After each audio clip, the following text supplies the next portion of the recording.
ওম শান্তি। আজিৰ তাৰিখ 4 জুলাই 2025 বৰ্ষ।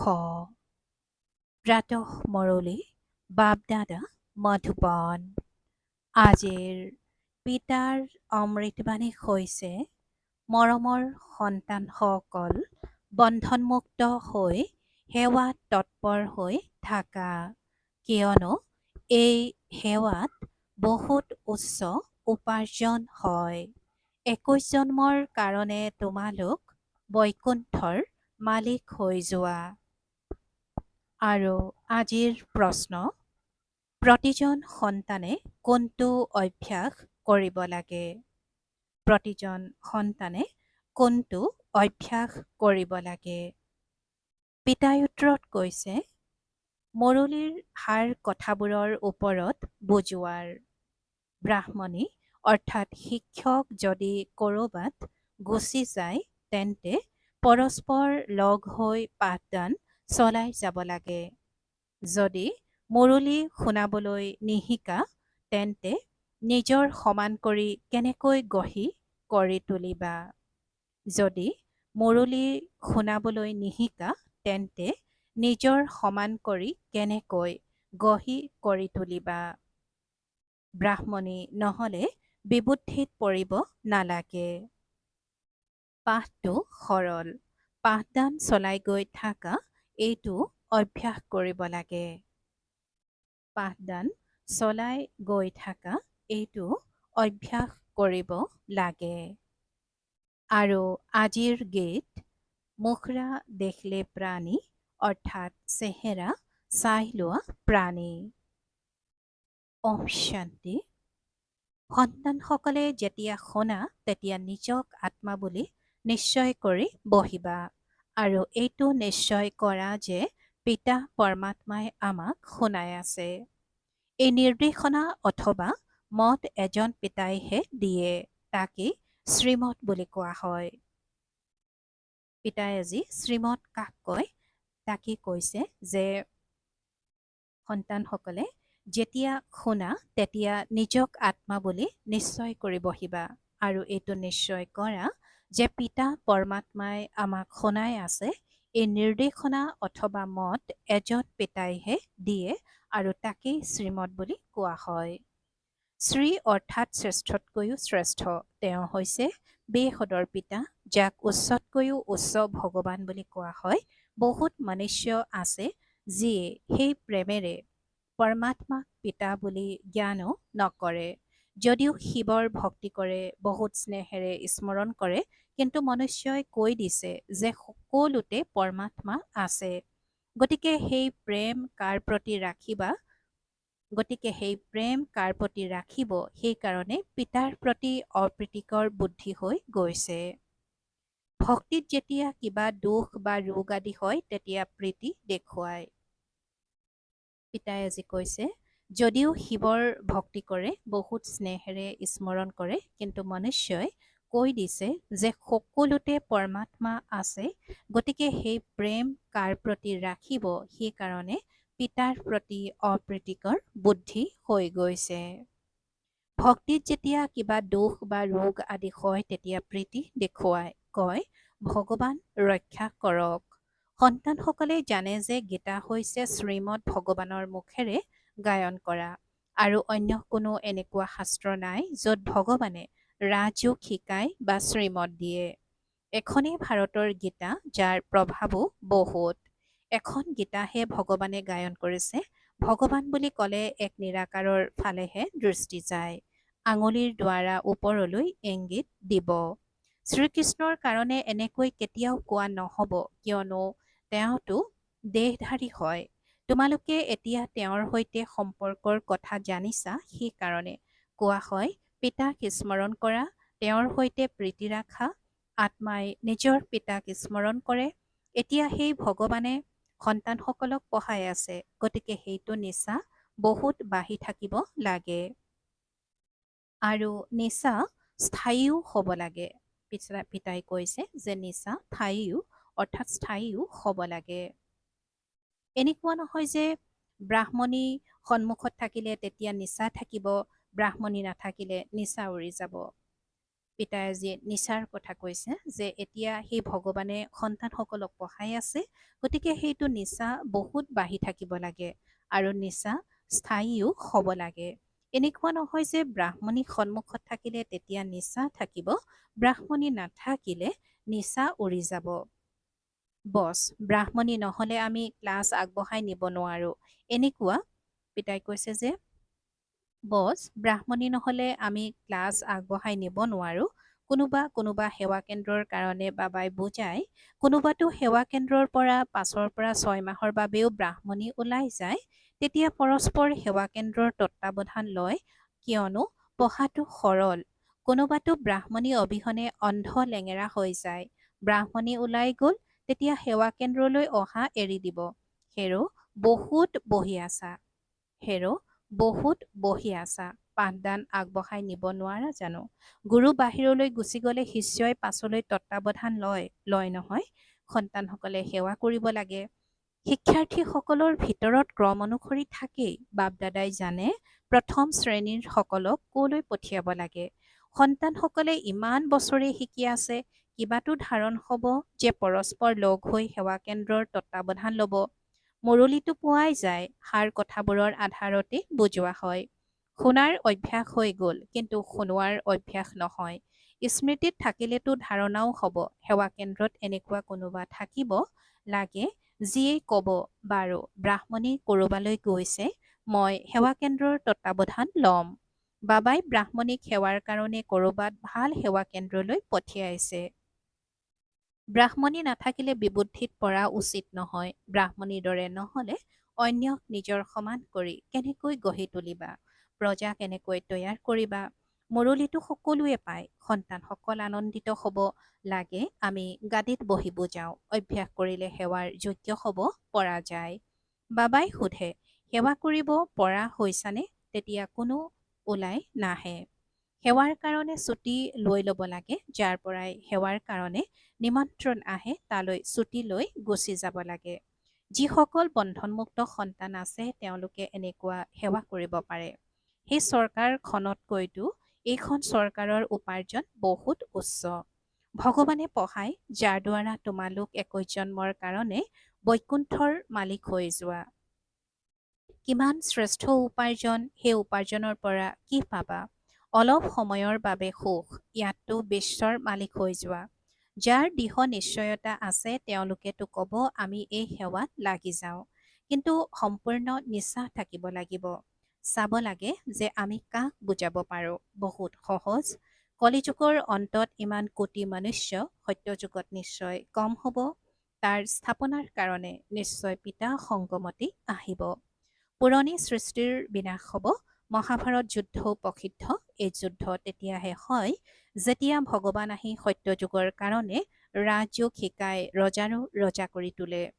কৰ্মাতীত অৱস্থা প্ৰাপ্ত কৰাই তেওঁ কয়, দেহ সহিত দেহৰ সকলো সম্বন্ধ এৰি মামেকম অৰ্থাৎ কেৱল মোক স্মৰণ কৰিলে পাপ খণ্ডন হৈ গৈ থাকিব। নিজক আত্মা বুলি বুজি পিতাক স্মৰণ কৰা, এইটোৱেই পৰিশ্ৰম। যোগৰ অৰ্থ এগৰাকী মনুষ্যও নাজানে। পিতাই বুজায়, ভক্তিমাৰ্গো ড্ৰামাত নিৰ্ধাৰিত আছে। ভক্তিমাৰ্গ চলিবই। জ্ঞান, ভক্তি, বৈৰাগ্যৰ খেল ৰচি থোৱা আছে। বৈৰাগ্যও 2 প্ৰকাৰৰ। এক সদৰ বৈৰাগ্য, দ্বিতীয়তে হৈছে এই বেসদৰ বৈৰাগ্য। এতিয়া তোমালোক সন্তানসকলে গোটেই পুৰণি সৃষ্টিখনক পাহৰি যাবৰ বাবে পুৰুষাৰ্থ কৰা, কিয়নো তোমালোকে জানা যে আমি এতিয়া শিৱালয় পবিত্ৰ সৃষ্টিলৈ গৈ আছো। তোমালোক সকলো ব্ৰহ্মাকুমাৰ কুমাৰী ভাই ভনী হোৱা, বিকাৰী দৃষ্টি যাব নোৱাৰে। আজিকালিতো সকলোৰে দৃষ্টি কুদৃষ্টি হৈ গ'ল, তমোপ্ৰধান হ'ল নহয়, ইয়াৰ নামেই হৈছে নৰক।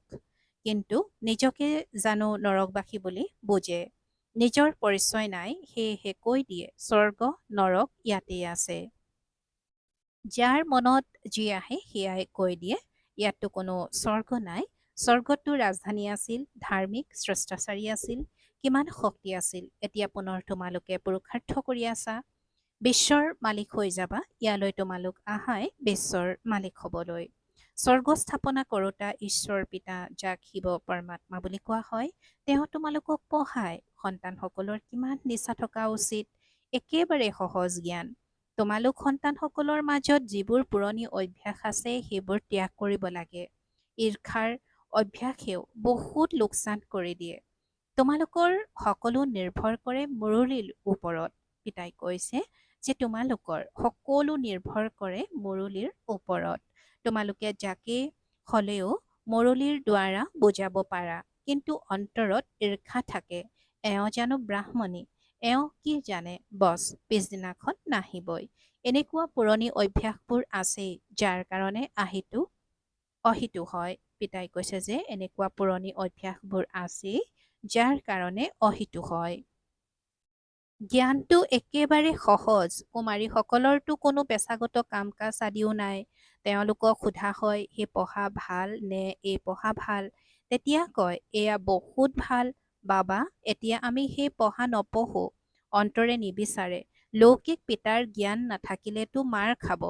আকৌ কোনো কন্যা দুৰ্বলো হয়, বুজাব লাগে নহয় যে এই পঢ়াৰ দ্বাৰা মই মহাৰাণী হ'মগৈ, সেই পঢ়াৰ দ্বাৰা কি পাই পইচাৰ চাকৰি কৰিম। এই পঢ়াইতো ভৱিষ্যত 21 জন্মৰ কাৰণে স্বৰ্গৰ মালিক কৰি তোলে। প্ৰজাও স্বৰ্গবাসীতো হয় নহয়, এতিয়া সকলো হৈছে নৰকবাসী। এতিয়া পিতাই কয় তোমালোক সৰ্বগুণ সম্পন্ন আছিলা আৰু এতিয়া তোমালোকে কিমান তমোপ্ৰধান হৈ গৈছা। চিৰি তললৈ অৰ্থাৎ অৱনমিত হৈ নামি আহিছা। ভাৰত, যাক সোণৰ চৰাই অৰ্থাৎ অতি সমৃদ্ধিশালী বুলি কোৱা হৈছিল, এতিয়াতো পাথৰৰ বুলিও নকয়। ভাৰত 100% চহকী আছিল আৰু এতিয়া 100% কঙাল হৈ গ'ল। তোমালোকে জানা যে আমি বিশ্বৰ মালিক পাৰসনাথ আছিলোঁ। পুনৰ 84 জন্ম লৈ এতিয়া পাথৰনাথ হৈ গ'লো। হওঁতেতো মনুষ্যই হয়, কিন্তু পাৰসনাথ আৰু পাথৰনাথ বুলি কোৱা হয়। গীতো শুনিলা, নিজৰ অন্তৰখন চোৱা, মই কিমানলৈকে লায়ক হৈছোঁ। নাৰদৰ উদাহৰণ আছে নহয়। দিনে প্ৰতিদিনে তললৈ নামি আহে, তললৈ নামি একেবাৰে পিটনিত ডিঙিলৈকে আবদ্ধ হৈ যায়। এতিয়া তোমালোক ব্ৰাহ্মণসকলে সকলোকে টিকনিত ধৰি পিটনিৰ পৰা বাহিৰলৈ উলিয়াই আনা, অন্য কোনো ঠায়ে নাই ধৰিবলৈ। সেয়েহে টিকনিত ধৰিবলৈ সহজ। পিতাই কৈছে যে এতিয়া তোমালোক ব্ৰাহ্মণসকলে সকলোকে টিকনিত ধৰি পিটনিৰ পৰা বাহিৰলৈ উলিয়াই আনা, অন্য কোনো ঠায়ে নাই ধৰিবলৈ। সেয়েহে টিকনিত ধৰিবলৈ সহজ। পিটনিৰ পৰা বাহিৰ কৰিবলৈ টিকনিত ধৰিবলগীয়া হয়। পিটনিত এনেকৈ আবদ্ধ হৈ আছে যে তাৰ কথাই নুসুধিবা। ভক্তিৰ ৰাজ্য হয় নহয়। এতিয়া তোমালোকে কোৱা যে বাবা, আমি কল্পপূৰ্বেও ৰাজ্যভাগ্য ল'বলৈ আপোনাৰ ওচৰলৈ আহিছিলোঁ। লক্ষ্মীনাৰায়ণৰ মন্দিৰ যদিও নিৰ্মাণ কৰি থাকে, কিন্তু তেওঁলোকে এইটো নাজানে যে এওঁলোক অৰ্থাৎ লক্ষ্মীনাৰায়ণ বিশ্বৰ মালিক কেনেকৈ হ'ল।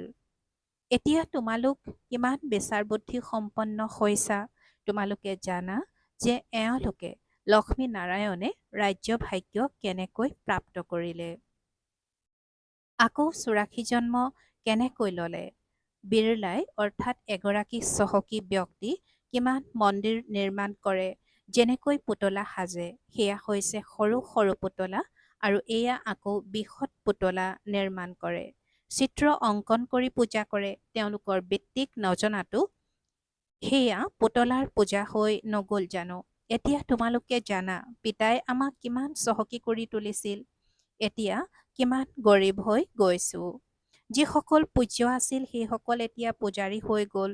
ভক্তসকলে ভগৱানৰ কাৰণে কৈ দিয়ে তেওঁৱেই পূজ্য আৰু তেওঁৱেই পূজাৰী। আপুনিয়েই সুখ দিয়ে আৰু আপুনিয়েই দুখ দিয়ে। সকলোবোৰ আপুনিয়েই কৰি থাকে, বছ ইয়াতেই মগ্ন হৈ যায়। কয় আত্মা নিৰ্লেপ। যিহকে পোৱা খোৱা বোৱা আনন্দ কৰা শৰীৰত লেপ পৰে, সেয়া গংগাত স্নান কৰিলেই শুদ্ধ হৈ যাব। যি বিচাৰে তাকেই খোৱা, কি ফেশ্বন বছ। যি ৰীতি নীতি অভ্যাস কৰিলে সেয়াই প্ৰচলিত হৈ যায়। এতিয়া পিতাই বুজায়, বিষয় সাগৰৰ পৰা ওলাই শিৱালয়লৈ ব'লা। সত্যযুগক ক্ষীৰসাগৰ বুলি কোৱা হয়। এইখন হৈছে বিষয় সাগৰ। তোমালোকে জানা যে আমি ৮৪ জন্মলৈ পতিত হৈ গলো। সেইবাবেহে পতিত পাৱন পিতাক আহ্বান জনোৱা। চিত্ৰৰ ওপৰত বুজালে তেতিয়া মনুষ্যই সহজে বুজি পায়। শ্ৰীৰ চিত্ৰত সম্পূৰ্ণভাৱে ৮৪ জন্মৰ কাহিনী আছে। ইমান সহজ কথাও কাৰোবাক বুজাব নোৱাৰিলে তেতিয়া বাবাই বুজিব যে পুৰাকৈ নপঢ়ে, উন্নতি নকৰে। তোমালোক ব্ৰাহ্মণসকলৰ কৰ্তব্য হৈছে ভোমোৰাৰ দৰে পোক পতংগক ভৌ ভৌ কৰি নিজৰ সমান কৰি তোলা, আৰু তোমালোকৰ পুৰুষাৰ্থ হ'ল সাপৰ দৰে পুৰণি ছাল অৰ্থাৎ মৌত এৰি নতুন লোৱাৰ। তোমালোকে জানা যে এয়া পুৰণি পচি যোৱা শৰীৰো পুৰণি। তোমালোকে জানা যে এয়া পুৰণি পচি যোৱা শৰীৰ, ইয়াক এৰিব লাগে, আৰু এই সৃষ্টিও পুৰণি, শৰীৰো পুৰণি। এয়া এৰি এতিয়া নতুন সৃষ্টিলৈ যাব লাগে। তোমালোকৰ এই পঢ়া হৈছেই নতুন সৃষ্টি স্বৰ্গৰ কাৰণে। পিতাই স্পষ্ট কৰি কৈছে যে তোমালোকৰ এই পঢ়া হৈছে নতুন সৃষ্টি স্বৰ্গৰ কাৰণে। এই পুৰণি সৃষ্টিৰ বিনাশ হ'ব। সাগৰৰ এটা ঢৌতেই সকলো তছনছ হৈ যাব। বিনাশটো হ'বই নহয়, প্ৰাকৃতিক দুৰ্যোগৰ পৰা কোনেও ৰক্ষা পাব নোৱাৰে। ভাল বাৰু। অতি মৰমৰ কল্পৰ পাছত পুনৰাই মিলিত হোৱা সন্তানসকলৰ প্ৰতি মাতা পিতা বাপ দাদাৰ স্নেহপূৰ্ণ স্মৰণ আৰু সুপ্ৰভাত। আত্মিক পিতাৰ আত্মিক সন্তানসকলৰ প্ৰতি নমস্কাৰ, আৰু আত্মিক সন্তানসকলৰ আত্মিক মাত পিতা আৰু বাপ দাদাৰ প্ৰতি স্নেহপূৰ্ণ স্মৰণ আৰু সুপ্ৰভাত আৰু নমস্কাৰ নমস্কাৰ নমস্কাৰ। আৰু আজিৰ ধাৰণাৰ বাবে মুখ্য সাৰ। প্ৰথমতে, ভিতৰত ঈৰ্ষা আদিৰ যি পুৰণি অভ্যাস আছে সেয়া এৰি পৰস্পৰ অতি স্নেহেৰে মিলিজুলি থাকিব লাগে। ঈৰ্ষাৰ বাবে পঢ়া এৰিব নালাগে। দ্বিতীয়তে, এই পুৰণি পচি যোৱা শৰীৰৰ বোধ এৰি দিব লাগে। ভোমোৰাৰ দৰে জ্ঞানৰ ভোঁ ভোঁ কৰি কীটবোৰক নিজৰ সমান কৰি গঢ়ি তোলাৰ সেৱা কৰিব লাগে। এই আত্মিক বেপাৰত লাগি যাব লাগে। আৰু আজিৰ পিতাৰ বৰদান। মনৰ বন্ধনৰ পৰা মুক্ত অতীন্দ্ৰিয় সুখৰ অনুভূতি কৰোঁতা মুক্তিদাতা হোৱা। মনৰ বন্ধনৰ পৰা মুক্ত অতীন্দ্ৰিয় সুখৰ অনুভূতি কৰোঁতা মুক্তিদাতা হোৱা। আৰু আজিৰ বৰদানৰ ব্যাখ্যা। অতীন্দ্ৰিয় সুখত ডুলি থকা এয়া সংগমযোগী ব্ৰাহ্মণৰ বিশেষত্ব। অতীন্দ্ৰিয় সুখত ডুলি থকা এয়া সংগমযোগী ব্ৰাহ্মণৰ বিশেষত্ব। কিন্তু মনৰ সংকল্পৰ বন্ধনে আন্তৰিক আনন্দ বা অতীন্দ্ৰিয় সুখৰ অনুভৱ কৰিবলৈ নিদিয়ে। ব্যৰ্থ সংকল্প, ঈৰ্ষা, অমনোযোগিতা বা আলস্যৰ সংকল্পৰ বন্ধনত বান্ধ খোৱা মানে মনৰ বন্ধন। এনেকুৱা আত্মাই অভিমানৰ বশত আনৰে দুখৰ কথা ভাবি থাকে। তেওঁলোকৰ উপলব্ধি কৰাৰ শক্তি সমাপ্ত হৈ যায়। সেইকাৰণে এই সূক্ষ্ম বন্ধনৰ পৰা মুক্ত হোৱা, তেতিয়া মুক্তিদাতা হ'ব পাৰিবা। আৰু আজিৰ শ্লোগান। আনন্দৰ খনিৰে এনেকৈ সম্পন্ন হৈ থাকা যাতে তোমালোকৰ ওচৰলৈ দুখৰ লহৰো নাহে। আনন্দৰ খনিৰে এনেকৈ সম্পন্ন হৈ থাকা যাতে তোমালোকৰ ওচৰলৈ দুখৰ লহৰো নাহে। ওম শান্তি। আৰু আজিৰ অব্যক্ত সংকেত। সংকল্প শক্তি জমা কৰি শ্ৰেষ্ঠ সেৱাৰ নিমিত্ত হোৱা। সংকল্প শক্তি জমা কৰি শ্ৰেষ্ঠ সেৱাৰ নিমিত্ত হোৱা। যিকোনো শ্ৰেষ্ঠ সংকল্পৰূপী বীজ ফলপ্ৰসূ কৰাৰ সহজ সাধন এটাই। সেয়া হৈছে সদায় বীজৰূপ পিতাৰ পৰা সকলো সময়ত সৰ্বশক্তিৰ বল আহৰণ কৰি সেই বীজত ভৰাই থাকা। বীজৰূপৰ দ্বাৰা তোমালোকৰ সংকল্পৰূপী বীজ সহজ আৰু শ্ৰত বৃদ্ধি হৈ ফলপ্ৰসূ হৈ যাব। সংকল্প শক্তি জমা হৈ যাব। শান্তি।